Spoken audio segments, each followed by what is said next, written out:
What's up, guys? I'm Frosted the Sandwich, and welcome back to Marvel Rivals. Today, we're doing a VOD review of Vinny again. I've already done a VOD review of this player on his Groot. I think he's probably the best Groot player in the world right now, and he's also very good on Magneto, and I thought I'd check out a Magneto game to see if I can learn anything from him. This is a one-for-all lobby, essentially. They do have some Eternity players in it. I think that's sort of unavoidable. And it looks like we're going to get some Groot target bans on Vinny almost immediately. I'm not surprised. This guy's constantly at the top of the leaderboard, so I wouldn't be shocked if most of the players at this rank know who he is and know how good he is on Groot. So seeing a target Groot ban there is honestly not that surprising. And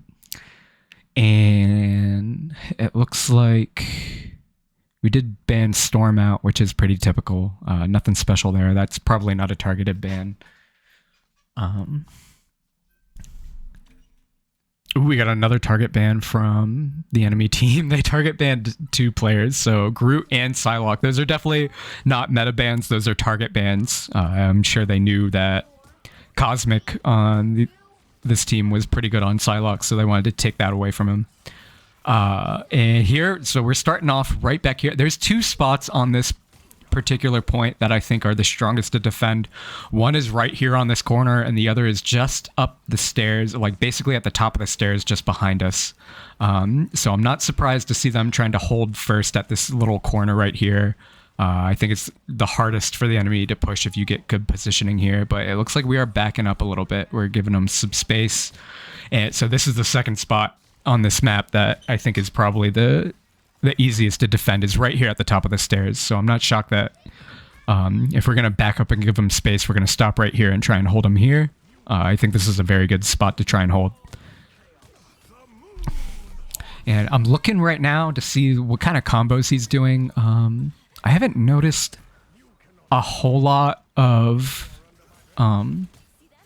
primary to alternate fire. It looks like he did just do one there. I want to see if he does the primary to alt fire cancel a lot, because I have a feeling that higher level Magnetos do get more value out of it. Yeah, so he just did it again there. I'm basically watching for whenever those arrows go down. Huge ult there. It looks like they didn't quite get a healer. I'm sure that was probably the original intention, was maybe to take out that Luna, but you do get the Bucky, which is still fine. I think his priority probably would have been a healer, but they just didn't give him an opportunity. So he yeeted it at Bucky, got an easy kill. Looks like we're getting in danger of losing this first point, though. They are just staying on cart. I do like that he's kind of basically just back and forth. Him and Doctor Strange are kind of like changing places. One will step forward and the other will step behind it, and vice versa. They'll kind of swap back and forth to take aggro for the whole enemy team, and I really like that synergy. I wouldn't be shocked if these guys were queued together, to be honest, because they are playing very well together. That being said, it looks like the enemy team is... the enemy Strange and Magneto are basically doing the same thing, and they're doing a fairly decent job of it on their team. These 2 tanks paired together, I honestly don't think there's a better tank combo in the game. And I know, I think Hulk is on paper for sure a better tank than both of these, especially in some circumstances, but I don't think pairing him with either of these is as strong as these. Strange and Magneto is just impossible to deal damage into them if they're good. So we did give up the first point here. It's not really surprising. They pushed up pretty hard, and we probably would have been staggered if we tried to go defend that. So I'm not surprised they decided to give it up. It looks like we might be gearing up to hold under the bridge, which I think is a fairly okay spot to... There's a lot of flank opportunity here on the left side if you try and hold right here, but honestly, until you get up to like right where the point caps, I think this point is in the attacker's advantage, in my opinion. There's just a lot of space for them to be able to maneuver around you and get at your back line. So this is maybe a little aggressive here, but he's looking to ult, so that kind of explains it. Looking for that support in the back line. Don't quite get him, though. Unfortunate. Are we going to go down here? It looks like we were kind of caught out, but thankfully we do have our Strange with us. So we're kind of splitting aggro between the both of us. And it's just, that's two huge health pools to try and take down. So I'm not shocked that the enemy team is struggling here to take them out off the field. Big Luna ult comes in, saves us. It looks like the enemy Luna does counter ult here, though, which is fine. We get big value. Our Strange looks to come in right at the end of their Luna ult, or I think he mistimed that. But unfortunately, I think he thought that their Luna ulted first, not our own. Because he timed that almost perfectly for when our Luna's ult ended. So unfortunate there. I think he just mixed up the voice lines. Because otherwise that would have been a huge ult. But yeah, don't Strange ult into a Luna ult if it's still up. You're not going to get a whole lot of value out of it. But unfortunate, I mean, everybody makes mistakes. Even at high levels, you're going to make mistakes. It's just learning from them and learning how to reduce them as much as possible. Here we're trying to push back in to show presence at this point. This right here is probably the only spot on this point where I think the defending team actually has an advantage, is this spot right here. The problem is it's so close to letting them cap point that it's sort of a danger to try and hold here. You do want to try and hold them in front of this point as much as possible beforehand. I think honestly, like right up at this tree might be preferable, but yeah, essentially if you walk out into that space as a full team, the enemy team really does have all the time in the world to just maneuver around you and get a better advantageous position. I do like that this building is in shambles, because this is basically if you don't break this building, you're giving the enemy team cover all the way up to the cart. So you absolutely want to destroy this building. Especially if you're on defense, maybe not on offense. If you're on offense, you want to use this building as cover to get as close to the point as possible before you allow the enemy team to fire at you. So yeah, just things to think about. Geometry, like basically the buildings and all of the collision, all of the cover on the map is really important, especially in higher levels. Learning what you can break is kind of a game changer, especially on certain points. Huge ult from our Strange there, and we put the bubble on him. Love to see it. So there's no hope they could have done anything to him.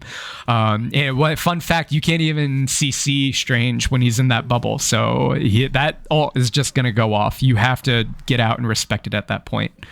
Yeah, we do hold it down here, which I love to see. And let's see what they mix up on attack, if anything changes up. It looks like we're probably running the same team comp mostly. Still have Cosmic on Star-Lord. We still have a Strange with us. I like that he shields immediately as the gate opens. Sometimes the enemy team will try and do something cheeky and just wipe you guys as soon as you come out of that gate. So just having presence of mind to shield as you come out shows that this is a seasoned player who has seen some bullshit happen at that gate. I think we all have. I've been yeeted off the map a couple of times at that point. As soon as I walked out the door, I've also been exploded by penny mines. There's a couple of different things I can hit you with. So it's just nice to see that he's considering what the enemy team might have in store for him.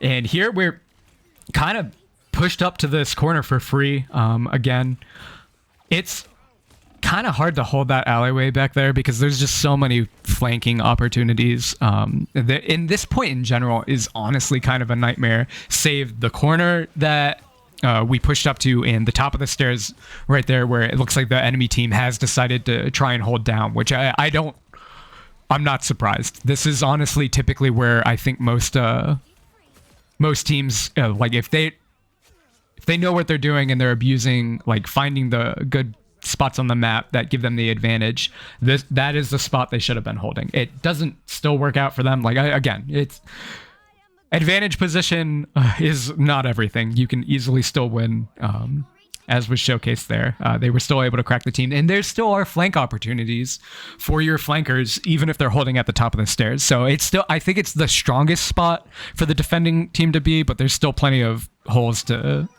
in that spot that you can abuse as the attacking team. Like if you can convince a few of you guys to go around and flank, it can mean curtains for that point for the enemy team, and they just have to give it up to you and try and hold the next point.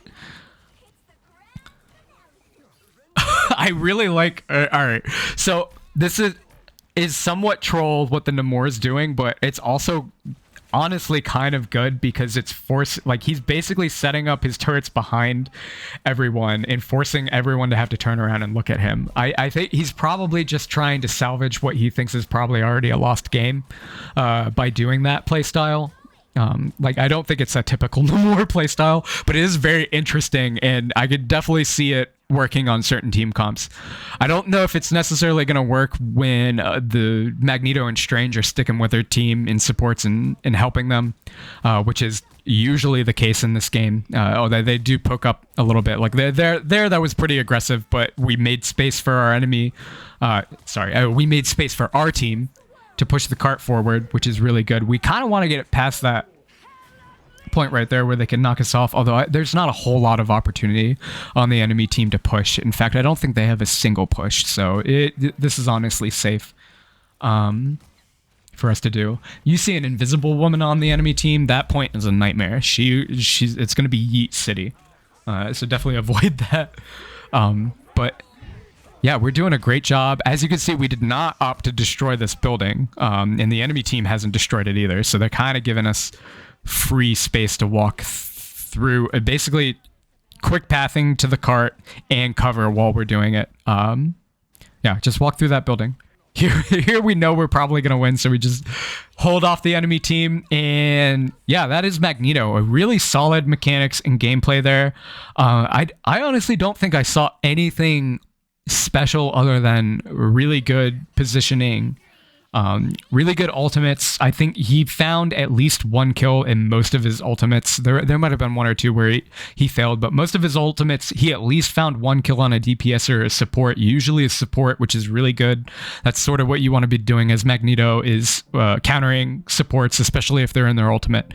But yeah, I really enjoyed watching this guy. I'm definitely going to be watching more, and if you like this, let me know what you took away from this gameplay if you're a Magneto player. And other than that, thank you guys so much for watching. I really appreciate it. Till next time, stay frosty.